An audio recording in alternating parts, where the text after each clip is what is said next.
The Emerald City glowed like a poison jewel in the distance, its shimmering towers reflecting the artificial brilliance of the wizard's rule. To the crowds gathered in the square, it was the very heart of hope and order.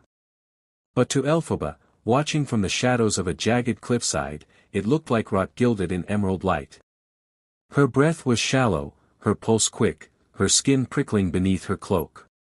She had been called many things before, but now a single word echoed across Oz like a curse: wicked.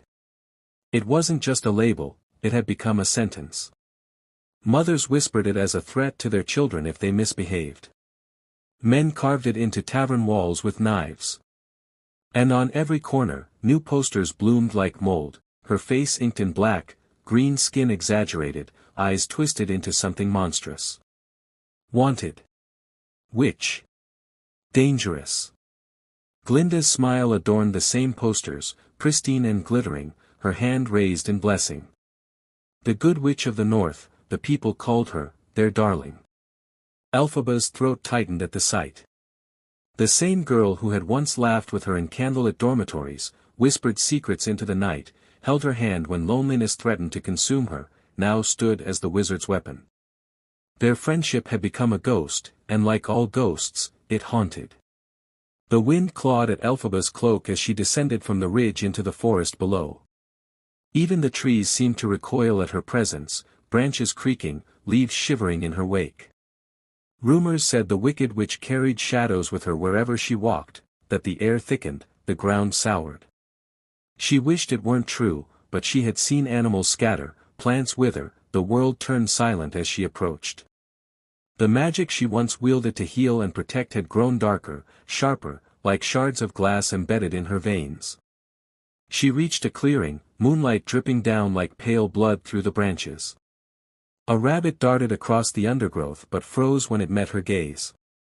Its black eyes widened, and with a violent shiver, it collapsed mid-leap.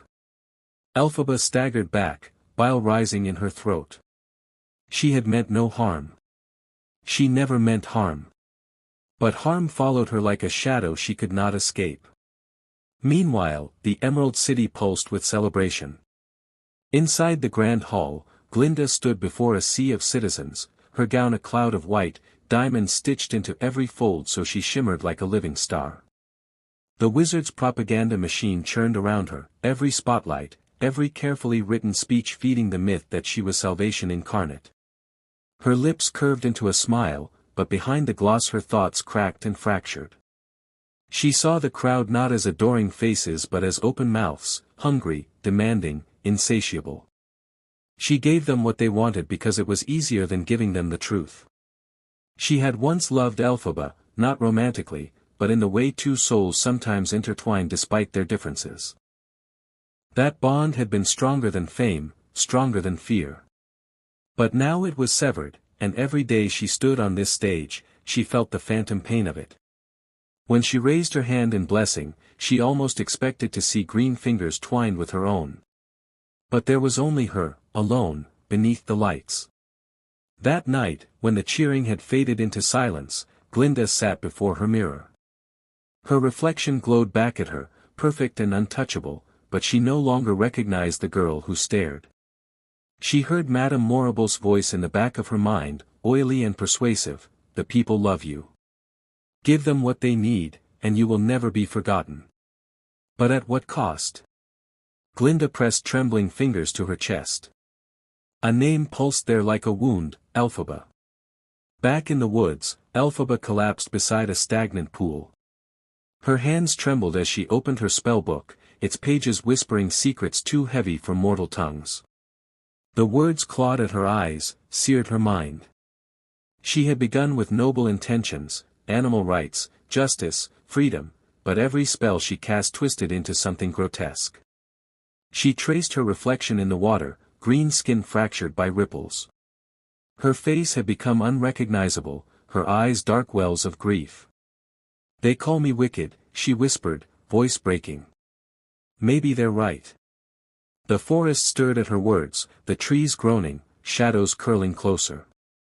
The title clung to her, suffocating, until she wanted to rip her own skin away to escape it. But deep inside, a small, stubborn ember of rage refused to die. If Oz wanted a witch, then perhaps she would give them one. And somewhere in the Emerald City, Glinda shivered as though someone had walked across her grave. The bond between them had not broken. It had only transformed, twisted into something darker.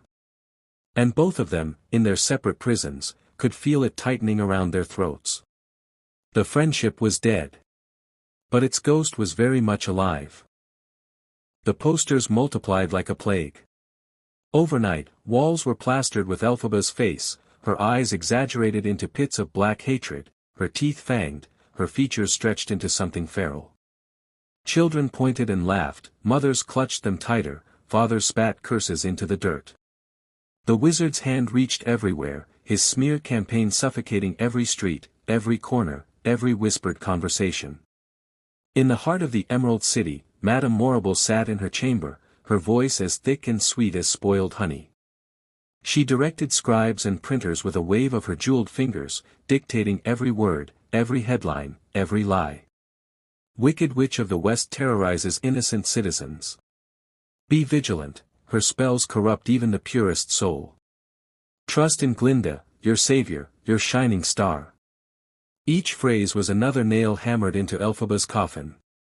Morrible leaned closer to one of her assistants, her shadow spilling across the parchment like a stain. The truth, she whispered, is a malleable thing. Stretch it far enough and it becomes something far stronger than fact. It becomes belief. The assistant nodded, though sweat darkened his collar. Working for Morrible was like standing too close to a furnace, you felt your skin peel, but you dared not move away. In exile, Elphaba heard the whispers. She could not set foot in a village without the people fleeing or throwing stones. At an inn one evening, disguised beneath a ragged hood, she overheard a mother telling her child, "If you don't finish your soup, the wicked witch will come and eat you alive." The child gasped, spoon frozen halfway to his mouth. Elphaba clenched her fists until her nails drew blood. Her hunger roared inside her, not for food, but for justice, for truth, for someone, anyone, to believe her. But even she could not deny that her reflection had begun to resemble the posters. Exhaustion hollowed her cheeks. Anger sharpened her eyes. The magic inside her pulsed like something diseased, wrapping around her thoughts, bending them. She wondered if belief alone could change her into the monster they all feared. Glinda stood at the center of the Emerald Square, a beacon of light framed by banners and lanterns. She smiled as the crowd cheered, her dress a cascade of golden silk. Yet behind the brilliance, her stomach curdled with dread. Madame Morrible stood just out of sight, nodding approvingly as Glinda raised her hand. Every speech had been scripted, every gesture rehearsed, every word poisoned. Glinda's throat tightened as she repeated the lines she had been given. "Fear not, my beloved citizens of Oz, wickedness will not prevail. Our wizard protects us, and I, Glinda the Good, will stand forever as your shield of light." The cheers rose like thunder, swallowing her whole. But when the crowd dispersed, she felt their eyes linger, not in adoration, but in hunger. They did not love her, they consumed her. They demanded her perfection. As proof of their safety. And every time she gave it, she felt another piece of herself crumble away. Later, alone in her chambers, Glinda removed her crown and set it carefully on the table. Her scalp ached beneath its weight. She leaned close to the mirror, searching her reflection for the girl who had once walked arm in arm with Elphaba, defiant and free. But she found only a stranger, painted, polished, hollow. Morrible visited her that evening, unannounced, gliding into the chamber like smoke. Her perfume clung to the air, cloying, suffocating. "You did well tonight," Morrible purred, her eyes glittering like obsidian. "The people are convinced. Their faith in you grows by the day." Glinda forced a smile. "And their hatred of her grows as well."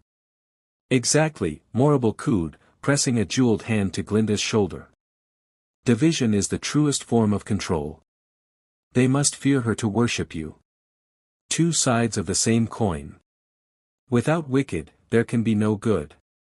Glinda flinched. The words sank deep, lodging like glass in her chest. Without wicked, there can be no good. Was she, then, complicit in Elphaba's suffering? Was her light only possible because her friend was forced into darkness? When Morrible left, Glinda wept quietly, though her tears felt useless, shallow. Outside, the city continued to hum with blind devotion, posters rippling in the night breeze. Elphaba's solitude grew heavier with each passing day. The smear campaign had severed every fragile bond she'd ever formed. Villagers refused her aid, even when she healed their sick. Animals fled her presence. Even Fiero's letters, delivered in secret, grew more desperate, warning her that the Wizard's Guard would soon expand their hunt. In the dead of night, she sat with her grimoire open on her lap, the words shifting and writhing like insects across the page. They whispered promises, power, revenge, justice. She pressed her hands to her temples, fighting the urge to surrender. Some nights she dreamed of Glinda. In those dreams, Glinda reached for her, but when their fingers touched, her hand turned to ash. Elphaba always woke choking, the taste of soot in her mouth. The smear had done more than destroy her reputation. It had begun to erode her very sense of self. She no longer knew if she was fighting for the animals, for freedom, or simply to prove she wasn't the monster the world believed her to be. But deep down, in the darkest corners of her heart, another thought festered. What if the monster was what she was meant to become? The barracks smelled of sweat, steel, and fear. Torches sputtered against stone walls, their flames casting shadows that seemed to crawl with life. Fiero stood in the corridor, his captain's cloak heavy across his shoulders. The insignia of the Wizard's Guard gleamed on his chest, polished to perfection, but to him, it felt like a shackle, branding him as something he was not. He played his role well. To the men under his command, he was loyal, ruthless, devoted to the wizard. He barked orders with cold efficiency, drilled them until their hands bled against sword hilts. Yet every night, when silence fell, he slipped away under cover of darkness, carrying scraps of food, fragments of news, warnings whispered through cracks in the world, to Elphaba. It was a dangerous dance, balancing on the knife's edge between loyalty and treason. And Morrible was watching. Always watching. He found her one night in the forest, beneath the rotting husk of a willow tree. Her cloak blended with the shadows, but her eyes gleamed green fire in the dark.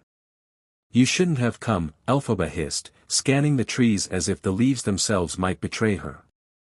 "If they catch you, then they'll kill me," he said simply. "But if I do nothing, they'll kill you. Which is worse?" Her shoulders sagged, the brittle strength she carried collapsing for just a moment. Fiero reached for her hand, but she pulled away, as if even his touch might crumble her resolve. "They already see me as a monster," she whispered. "The smear campaign, it's not just words anymore. The people look at me and see something grotesque. I can feel it creeping under my skin, Fiero. Like their hatred is reshaping me." He swallowed hard, fighting the urge to draw her into his arms. "Then let me be the one who still sees you. The real you." For the briefest heartbeat, her eyes softened. But then the moment passed, and the witch returned, walls hardening around her. "Go back before you're followed," she muttered, her voice cracking despite her effort to steady it. "If they find you here, I'll lose the only ally I have left." Back in the Emerald City, Madame Morrible sharpened her words as carefully as a blade. She summoned Fiero to her chamber, the air thick with incense, tapestries depicting false histories draped across the walls. Her smile was a dagger hidden in silk. "My dear captain," she cooed, circling him like a predator circling prey. "You've done splendid work ensuring the people's faith in the wizard. Your loyalty, it glitters like gold." Fiero bowed, keeping his expression carefully neutral. "I serve Oz, madam." "Indeed you do," Morrible purred, though her eyes gleamed with suspicion. She leaned closer, her perfume choking. "The people adore Glinda, but what they crave, what they demand, is stability. A symbol of unity. A partnership, a power couple, radiant enough to eclipse even the whisper of wicked. Her words slid across him like oil. What are you suggesting? He asked, though dread curdled his stomach. I am not suggesting, Morrible said, her voice turning sharp, slicing the air. I am announcing. The people will soon learn of your engagement to Glinda the Good. The chamber tilted, his lungs freezing in his chest. Engagement, he repeated, the word bitter on his tongue. Yes, Morrible replied with a smile that made his skin crawl. Imagine it, Oz's golden heroine, and the dashing captain of the guard. Together, untouchable. Their faith will deepen, their fear of wickedness will harden into certainty. And any disloyalty, her gaze lingered on him too long, too knowing, will wither under the glare of such perfection. Fiero's jaw tightened. He bowed low to mask the storm in his eyes, his heart hammering with a violence that nearly cracked his ribs. That night, Glinda stood at her balcony, staring at the city lights below. Fiero approached, his footsteps slow, heavy.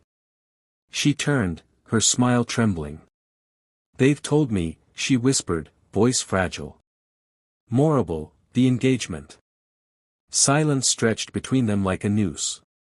Fiero saw her eyes glisten, saw the fear she tried to hide. I never asked for this, Glinda admitted, her voice breaking.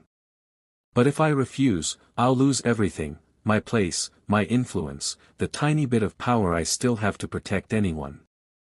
And you, she faltered, swallowing. Do you love her still?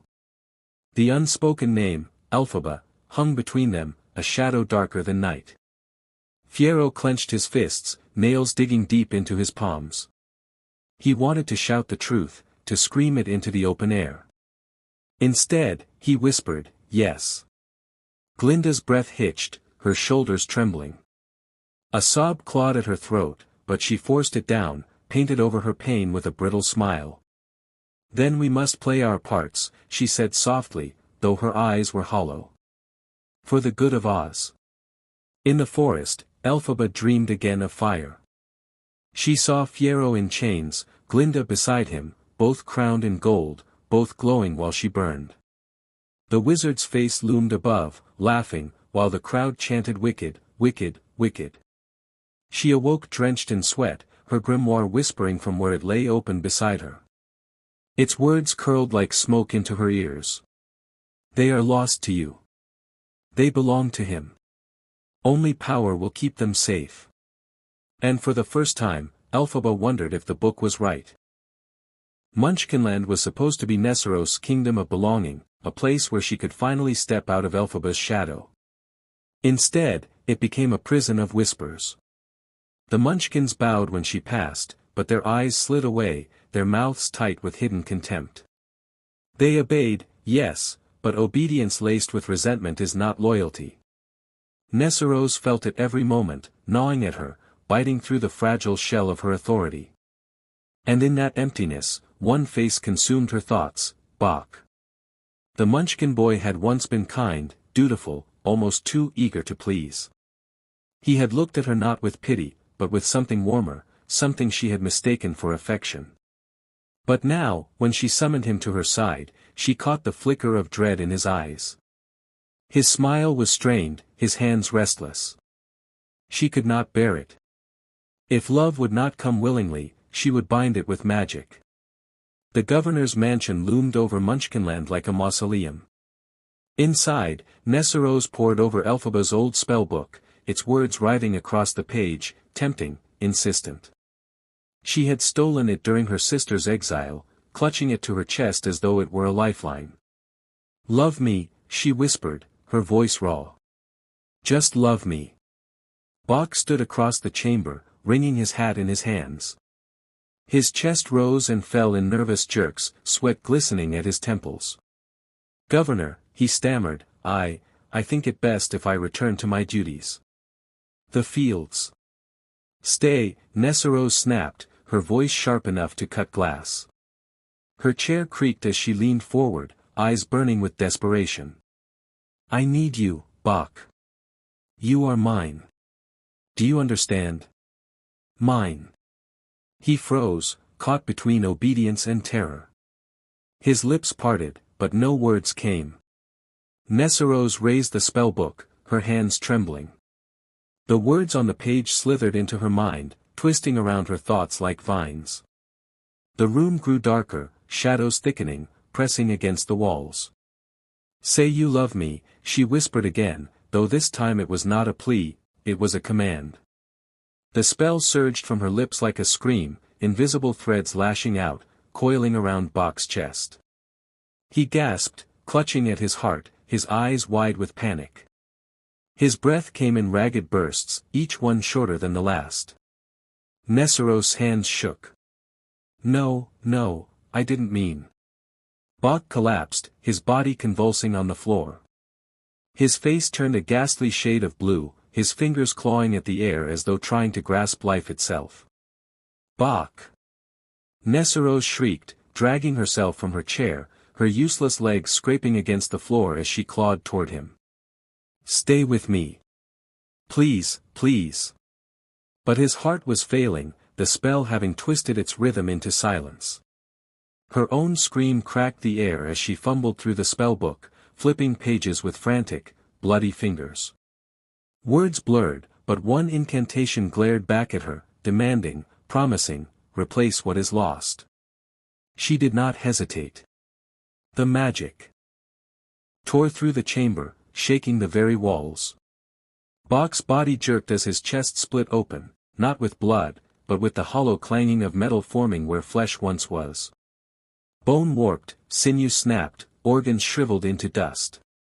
His ribcage fused into a cage of steel, his heart replaced by a hollow chamber of brass and iron. Nessarose's sobs filled the room, echoing against the sound of twisting metal. "I'm saving you," she wept. "I'm saving you because I love you." When the transformation ended, the boy she had known was gone. In his place lay a grotesque figure of tin, eyes vacant, chest empty but for the creak of mechanical rhythm. He rose unsteadily, joints squealing, face frozen in a mask of eternal despair. His gaze fell upon her, not with love, not with gratitude, but with horror. You did this," he whispered, his voice hollow, metallic, scraping like rusted gears. Nessarose recoiled, bile rising in her throat. "I saved you," she whispered. "I gave you life." But Bach's scream shattered her illusion. It was a sound not human, not machine, something caught in between, a howl of eternal suffering. From the shadows of the hall, the servants listened, their faces pale, their eyes wide. Whispers spread quickly, the governor had cursed the boy. That she was no savior, no leader, but a tyrant whose love rotted into obsession. Nessarose heard them. She heard everything. Their whispers crawled beneath her skin, feeding the darkness already coiled inside her. She tightened her grip on her chair, staring at Bach, the Tin Man, her creation, her prisoner. "If love will not bind you," she hissed, her voice breaking, "then fear will." The spellbook lay open at her side, its pages fluttering as though alive. And in its shifting words, she saw her reflection, not Nessarose, the forgotten sister. Not the crippled girl begging for affection. But a governor draped in power, forged from desperation, with a kingdom trembling at her command. And somewhere in the wilderness, Elphaba felt the tremor ripple through the world, the corruption of another soul. The air shifted first, an unease that slithered across Munchkinland like a living thing. Birds fell silent. Trees leaned unnaturally, their branches pointing skyward. The ground trembled as if something vast and unseen stirred beneath the soil. In her chamber, Nessarose sat clutching her spellbook, her nails digging into its leather spine. Bach stood in the corner, his tin body stiff and creaking, eyes dull with exhaustion. His every movement was agony, a reminder of her desperate love turned grotesque. Outside, the sky blackened. Clouds boiled, green and sickly, like bile spilling across the heavens. A wind rose, shrieking through the fields, bending stalks until they cracked. And in the Emerald City, far away, Madame Morrible smiled as she traced her fingers across the crystal orb on her desk. The tornado was not a natural storm, it was her creation, her will made flesh. Let the girl fall, she whispered. Let her be the spark that consumes the witch. Nessarose dragged herself to the window, her useless legs scraping against the wooden floor. Her eyes widened as the funnel cloud tore across the horizon, devouring farms, uprooting barns, swallowing livestock into its throat of screaming wind. It wasn't merely a storm, it was a beast, raging and hungry, its roar echoing like laughter. Bach moved forward, metal joints groaning. Governor, he rasped, his voice distorted, we must leave. Leave? Nessarose hissed. This is my land. My people. I will not crawl away like a coward. But even as she spoke, her voice shook. Her fingers clutched the window frame until splinters lodged deep in her flesh. The tornado swelled, filling the sky. And then, like some cosmic joke, a small wooden house spun within its vortex, carried aloft like a child's toy. Inside the house, Dorothy Gale clung to her bed frame, her knuckles white, her dog Toto whimpering in her arms. She screamed for Aunt Em, for Uncle Henry, but her words were swallowed by the roar of the storm. The world outside the window blurred into madness, swirling cows, broken fences, a bicycle spinning past with no rider. Her heart hammered, a child's terror colliding with something far deeper, something primal. She could feel it, the storm wanted her. Not her family, not her home, her. Please, she whispered into the wind, burying her face in Toto's fur. Please, I just want to go home. But home was already gone, ripped from beneath her feet. Back in Munchkinland, the storm struck with cataclysmic force. The house, still spinning, descended in a sickening spiral. Nessarose's eyes locked on it, horror and fascination mingling in her chest. She tried to move back from the window, but her chair caught on the uneven floorboards. Her breath came ragged, desperate. Bach reached for her, his tin fingers screeching against wood as he pulled her back. But the house fell faster than either of them could comprehend. There was a sound like the heavens themselves splitting open. And then silence. When the dust cleared, the house sat crooked in the center of Munchkinland Square. Its foundation was cracked, its shingles splintered. And beneath it, crushed, broken, silent, lay Nessarose. Her twisted hands reached out from under the wreckage, still grasping for life, still clinging to a love that had never been hers.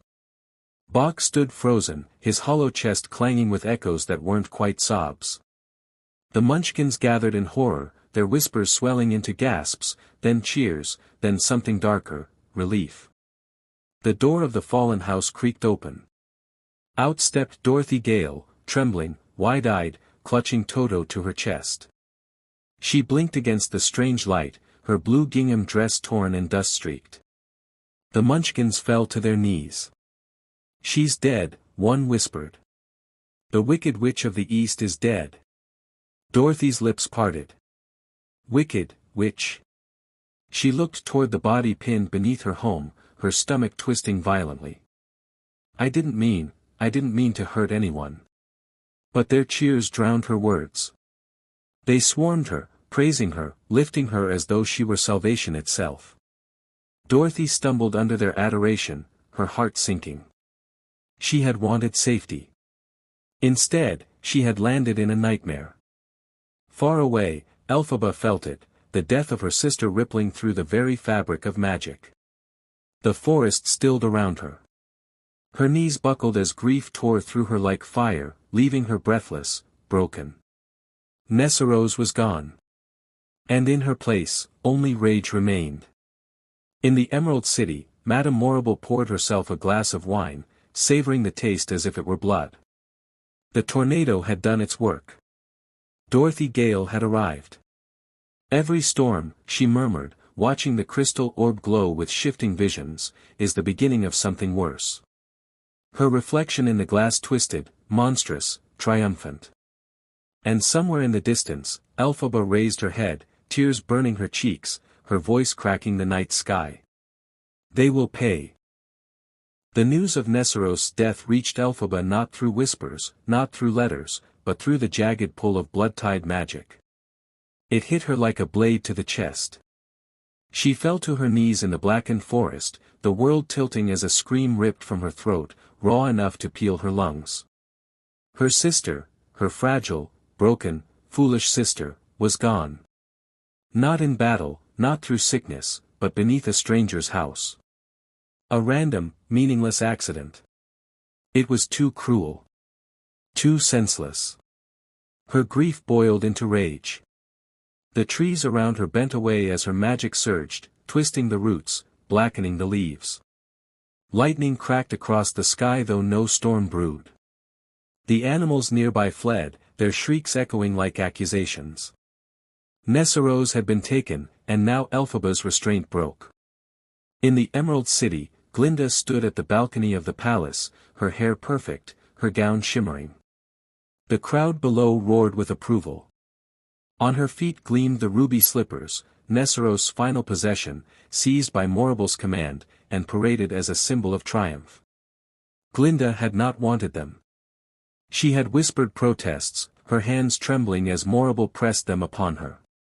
But the people demanded a symbol, and Glinda had become that symbol whether she willed it or not.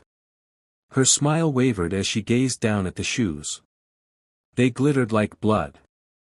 And then she felt it, a shadow slicing through her, a familiar presence clawing into her chest. Elphaba. They met in the ruins of the square where Nesseros had died, the house still crooked, the munchkins scattered. Dorothy was nowhere to be found, spirited away under the wizard's watchful eye. Elphaba appeared in a storm of shadow, her cloak whipping around her, her face streaked with tears and fury. The ground cracked beneath her steps. Those were her shoes, she hissed, eyes locked on Glinda's feet. Her life. And you wear them as if they were jewels. Glinda staggered back, trembling. Elfie, I didn't choose this. Morable, she made me. Don't lie to me. Elphaba's voice broke into a scream, raw, animal. You stood on that balcony and smiled while they cheered her death.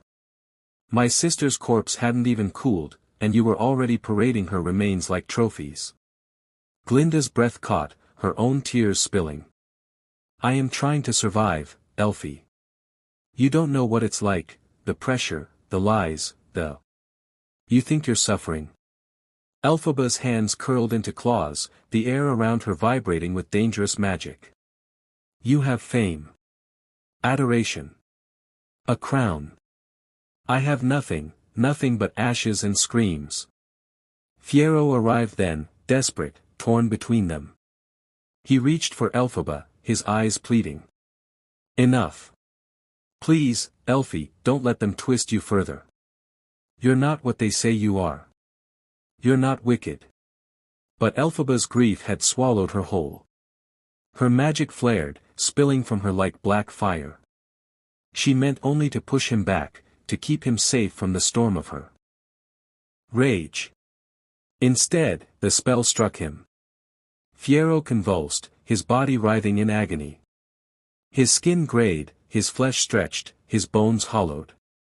His screams twisted into hollow echoes as his frame grew thin, his face gaunt, his eyes sinking into darkness. His body stiffened, straw spilling from his mouth as if his soul itself unraveled. When the magic ended, he stood unsteadily before her, no longer flesh, no longer man, but a scarecrow, his body stitched from rags, his limbs stuffed with straw. Elphaba's scream ripped the night apart.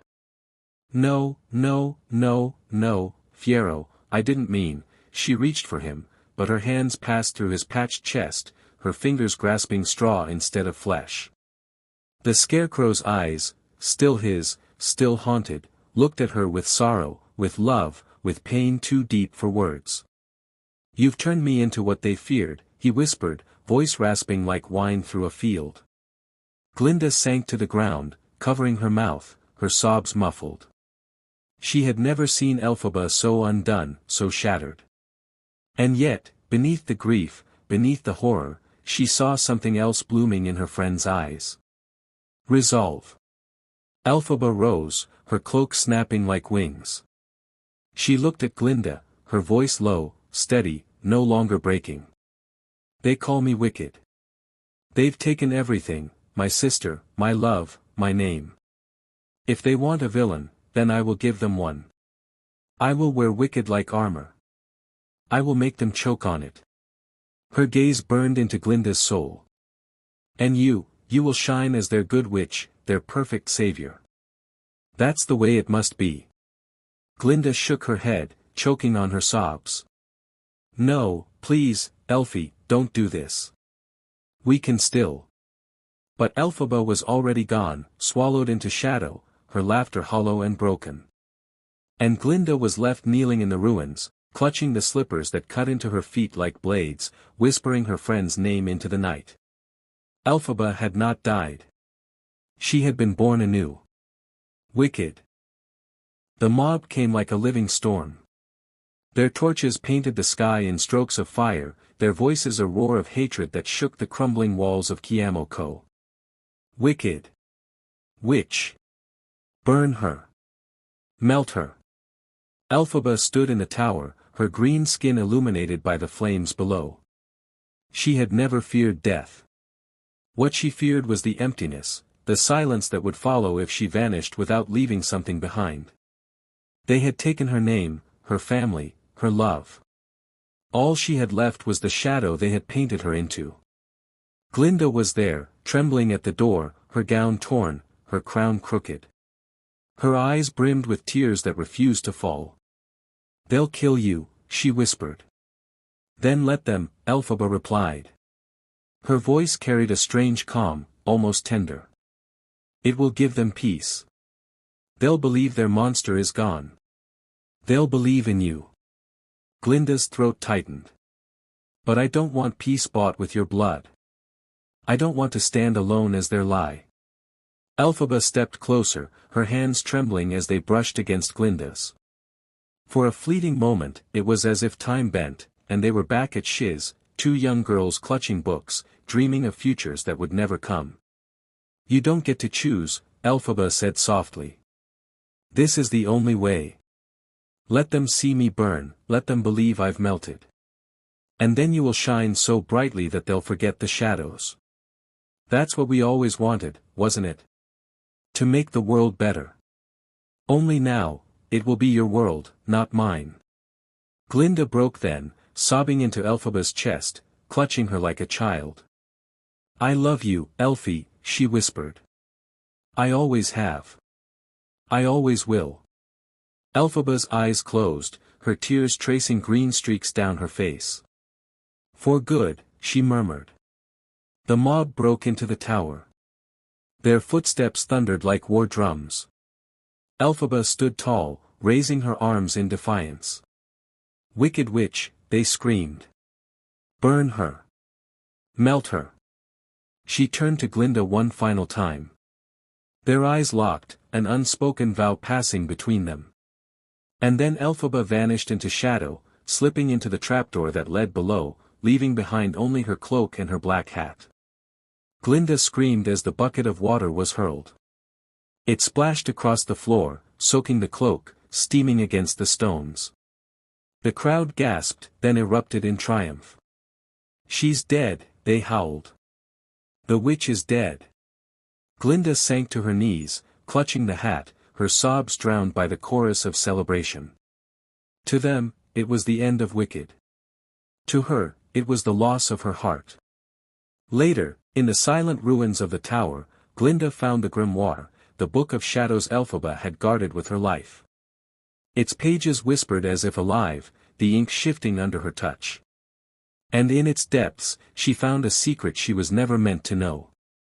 The Wizard of Oz, Oz's shining ruler, its adored father, was Elphaba's true father. Her green skin, her cursed life, her outcast existence were his legacy. He had hidden her, abandoned her, and then hunted her. The man who had shaped Oz into a paradise of lies had built it on the bones of his own daughter.